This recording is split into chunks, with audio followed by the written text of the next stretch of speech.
Eu vou congregar aqui porque aqui eu sou melhor tratado. Mas quem disse que eu estou na casa de Deus para receber um tratamento de luxo? É que a gente confundiu o banco da igreja com o banco do restaurante. Que quando tu vai no restaurante, na pizzaria, eu até concordo que tu merece ser bem tratado. Eu concordo. Se eu vou num restaurante, numa lancheria, e eu não fui bem atendido, eu procuro outro. Agora, igreja não é para eu ser paparicado pelo pregador. Porque se eu for numa igreja e eu for paparicado pelo pregador, ali eu não sei se Deus está. Porque a palavra de Deus, ela não paparica ninguém. E olha, eu vou dizer uma coisa para você. As igrejas mais cheias ultimamente, eu até duvidarei se Deus estará dentro delas. Olha o que eu estou dizendo, isso é pesado. Você está numa região boa, Missões é top no estado. Essa região é boa. Mas ali em Passo Fundo, tem casais de gays que vão no culto. Tem que falar isso para vocês. Ali em Passo Fundo. Casais de gays de ambos os lésbicos, casais de lésbicos, casais de gays que vão no culto. Se converteram, pastor? Não. Não, a palavra pegou. Não quiseram abandonar os seus pecados. Homem com 2, 3 mulheres, tu acha que não vai no culto? Vai. Se converteu, pastor? Não, não converteu não. Ficou, pastor? Não, não ficou, não quis abrir mão dos seus pecados. Vocês estão entendendo? Agora, se a gente é paparicador, a gente abraça. O que tem de gente que usa cocaína e vai nos nossos cultos. Usa droga, vai nos nossos cultos. Trai esposa, vai no nosso culto. Ficaram, pastor, estão congregando contigo? Não, foram congregar na esquina. Sabe por quê? Sabe por quê? Porque a Bíblia diz que nos últimos dias cercar-se-ão de mestres segundo a sua própria concupiscência. Eu preciso de uma igreja que me aceita fumando maconha. Eu preciso de uma igreja que não é homofóbica. Então vai congregar ali na esquina, porque a palavra de Deus reprova. Mas lá naquela igreja eu posso entrar. Lá eu posso servir a Deus. Você pode servir a Deus, eu quero ver entrar no céu. Amém ou não amém, irmãos? Amém. Então tem tudo isso, meus queridos. Nós não estamos acima. É claro que como pastor eu quero ver a igreja cheia. Mas em prol de encher os bancos da igreja não pode ser a qualquer preço, não é, pastor Everaldo? Não é a qualquer preço. Vamos encher a igreja. Pastor, eu preciso largar amante? Não, não precisa. Pastor, eu posso parar de beber? Não, não precisa. Não, assim não. O que a palavra de Deus reprova, nós, homens de Deus, precisamos reprovar também.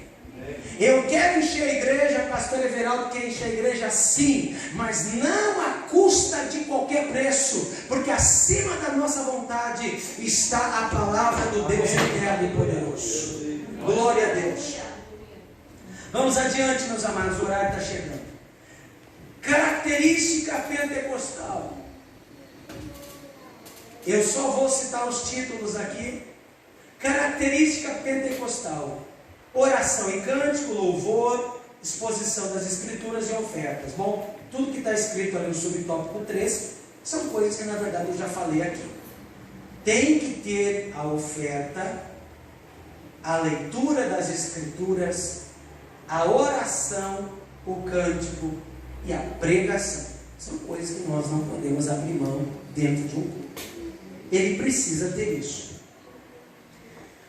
Subtópico 3. Como se expressa a liturgia de nossas igrejas. As reuniões de adoração em nossas igrejas são diversificadas. Temos cultos públicos, chamados por muitos como culto da família, de oração, de ensino de doutrina, escola bíblica dominical, círculo de oração, além de atividades como criança, adolescente e jovem. Aí que eu me refiro de que a igreja, ela tem determinados cultos, por exemplo, um culto de vitória, um culto de ceia. Eu não vou falar no culto público, um culto mais de cunho evangelístico, porque é coisa para se tratar numa ceia. Há certos hinos, por exemplo, que são cantados em outras situações, mas às vezes num culto, esses dias estavam cantando num culto de jovens, um culto que é cantado lá em cerimônia fúnebre. Aí tu imagina o ambiente que vira. A gente que é pastor, né, que a coisa que eu menos gosto de fazer é culto fúnebre. Acho que ninguém gosta. Porque ninguém gosta. É uma coisa complicada. E aí começa a cantar num culto que tu vem para se alegrar, taca um cântico fúnebre em pleno culto. Pelo amor de Deus. Então essas coisas a gente tem que avaliar. Avaliar. O culto das crianças. O culto das crianças já tem uma outra liturgia. Já é um culto que envolve pintura, envolve escrita. Nós não pintamos nada aqui na igreja, a gente não escreve nada. As crianças fazem tudo isso. Tá certo? O culto jovem tem uma característica pode até ter um pouquinho diferente. Não muito, como tem em alguns lugares por aí, que já virou uma bagunça. Mas a gente precisa entender. Por exemplo, o culto de evangelismo, como nós falamos ontem. A gente não vai para uma praça para falar línguas estranhas lá na praça. Ninguém vai entender nada. Até o pregador, por isso que não é qualquer um para pregar para isso aí. O pregador que vai lá na praça, num culto de tenda, um culto evangelístico, ele vai entrar em assuntos que era para entrar aqui dentro, que nem compete para ele, é coisa para o pastor falar. Então tem tudo isso. Cânticos, sistema, é tudo diferente. Nossas reuniões de adoração, a nossa liturgia é simples e permite que qualquer irmão, quaisquer irmãos e irmãs adorem a Deus com liberdade. A nenhum deles é negado o púlpito. Todos têm a oportunidade de falar à igreja o que Jesus fez na sua vida. Mas olha só em que situações. São os testemunhos sobre salvação, cura, libertação e outras bênçãos. Vou dar uma paradinha aqui para explicar isso aqui. Quando o comentarista aqui diz que ninguém é negado o púlpito, mas o ministério tem que fazer essa triagem. Tem que fazer essa triagem. É um novo convertido. Ele veio de práticas ainda mundanas. Ele veio de uma religião espírita. Ele se converteu na outra semana. Ele quer usar o microfone lá porque ele quer contar alguma coisa. Então a gente faz uma triagem para saber que a pessoa não tem estrutura. A gente que é mais maduro, um pouquinho mais antiguinho aí na igreja, a gente mata no peito alguma coisa. Mas às vezes tem um outro novo convertido que não vai entender, vai se escandalizar. Então, nós não negamos o púlpito, mas há determinadas situações. É o culto de uma cura, o testemunho de uma cura, de uma libertação, de uma bênção. O irmão, a irmã pode contar, se alegrar, agradecer a oração que recebeu, estar hospitalizado, enfim. O culto pentecostal, já estou encerrando. Nossas reuniões coletivas de adoração apresentam as mesmas características do culto em Corinto. As manifestações dos cultos que o apóstolo menciona em 1 Coríntios 14 são reais entre nós. Quando vos ajunteis, cada um tem salmo, significa cântico. Tem doutrina, significa ensino da palavra. A igreja não vive só de ahá. Tá? Uma igreja, eu até tenho conversado com os pastores, e eu não sou contra congresso, eu sou a favor. A favor, nós assembleanos gostamos de festa, se bem que com as pandemias foi dada uma parada nisso, Mas um seminário de estudo bíblico, eu não sei se não dá mais resultado às vezes do que um ahahá. A gente gosta de pular, dar grito, dar pulo e falar de um estranho.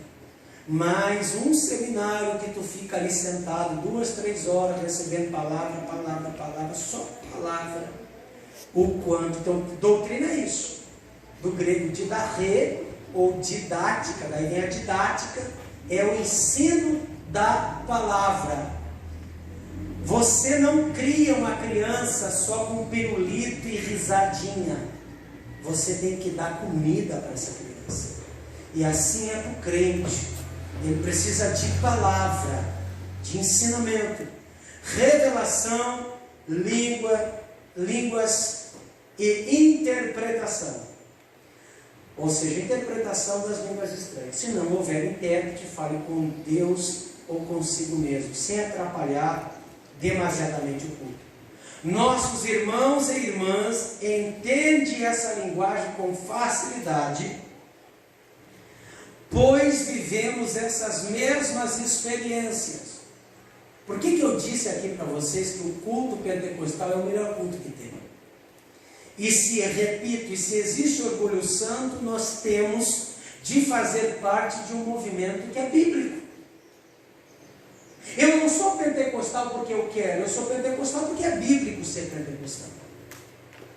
O que não é bíblico é ser cessacionista. O que é cessacionista? É o contrário do pentecostal. Cessacionista vem do verbo cessar. Quem são cessacionistas? São igrejas protestantes evangélicas que dizem que os dons e a atuação do Espírito Santo cessou em Atos dos Apóstolos.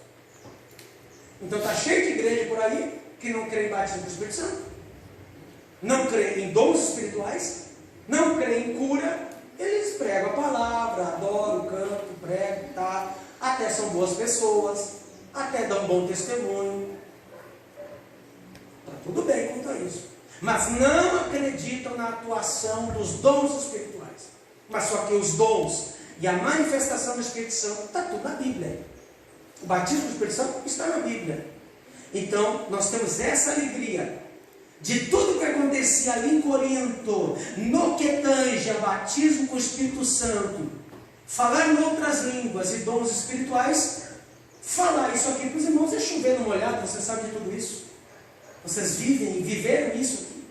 Estão vivendo isso aqui. Então, alegramos-nos por isso.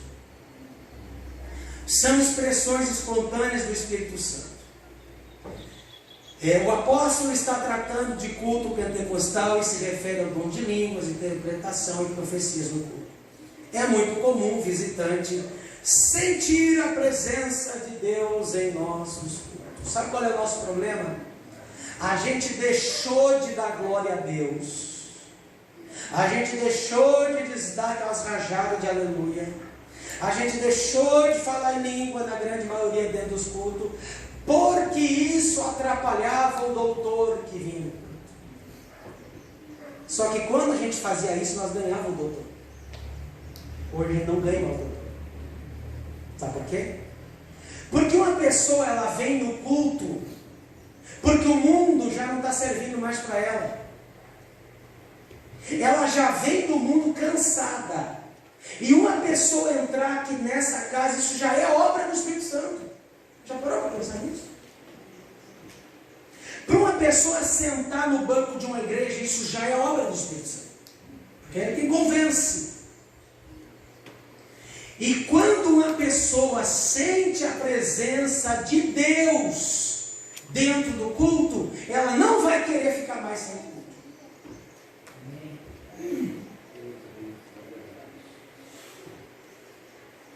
Você sabe que eu não aceitei a Jesus na Assembleia de Deus. Eu aceitei Jesus numa outra igreja, dessas cessacionistas, dessas nominais, tradicionais, gente boa, gente boa. Aceitei Jesus e me batizei. O meu problema, que não é problema, foi uma bênção, é que aquela igreja servia para mim até que eu entrei no culto dessa igreja. era avivada, cheia do Espírito Santo. E aí me estragou, não prestei mais para ser crente na outra igreja. Não prestei para ser crente. Eu tive que dizer para aquele pastor, que era muito querido, dizer: pastor, o senhor é boa pessoa, mas eu não presto mais para a sua igreja. Eu conheci o poder do Espírito Santo agora. Ele baixou a cabeça: não, está certo. Vai lá. Ele sabia. Então, gente, o que me trouxe, por isso que eu sou chato nessa questão aí. Por isso que eu sou cri-cri nessa questão do avivamento, dos dons, da oração. Porque o que me trouxe para a Assembleia não foi nem Jesus, porque Jesus eu achava que eu já tinha. O que me trouxe para esta igreja era o poder de Deus que nela estava. Por isso que eu brigo para não deixar cair. Por isso que eu insisto para não deixar cair o poder. Por isso que eu luto, que eu posso, pelo menos para mim não parar de orar. Porque o dia que eu parar de orar, eu estou morto. Para mim não parar de orar, para mim não parar de cultuar, para mim não parar de adorar, para mim poder contagiar a igreja. Para mim poder cobrar, eu não posso cobrar da igreja, eu não faço.